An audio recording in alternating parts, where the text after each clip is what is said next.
So there have been many times I found myself lost, and none more than the experience I had at Morgan State University. I mentioned to you, I failed engineering, found myself in the School of Business, and I really didn't know what my next steps would be. I knew what companies were, I knew what business was, but I really had no idea exactly what I was doing there. Only thing I knew is that I was a failed engineering student.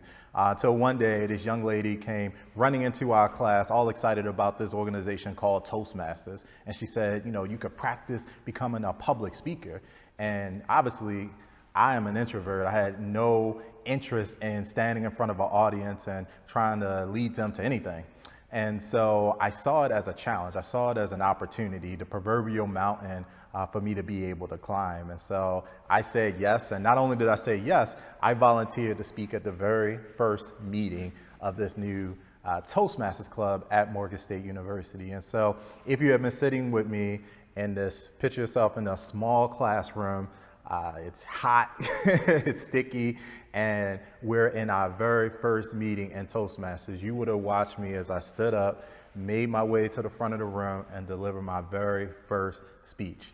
A couple things happening. Number one, sweaty palms. We're starting to, sweat through the piece of paper that I was holding. My voice started to crack and shake just under the weight of the pressure trying to deliver those first few words out of my mouth.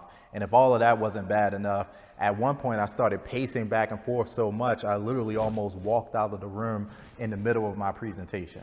But through all that, through the butterflies in my stomach, what I realized is that, I'm actually doing this. And as the speech came to the close and I started making my way back to the seat, I immediately noticed a couple things. Number one, I was still alive. I didn't go into cardiac arrest, so that was a thing that I was super excited about. The second thing I realized is that everyone in the room was clapping. They gave me a standing ovation.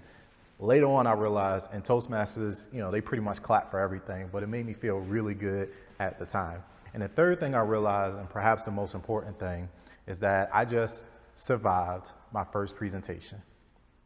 And if I could deliver one presentation, I could deliver two. And a few weeks later, I practiced, took the feedback from the first presentation, and I delivered a second speech.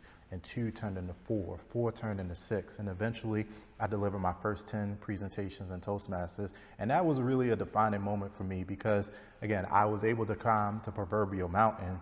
And had I not failed out of engineering school, made my way in the School of Business, I would have never found Toastmasters, and it never would have set me on this journey that we have today that led me to Black Speakers Network.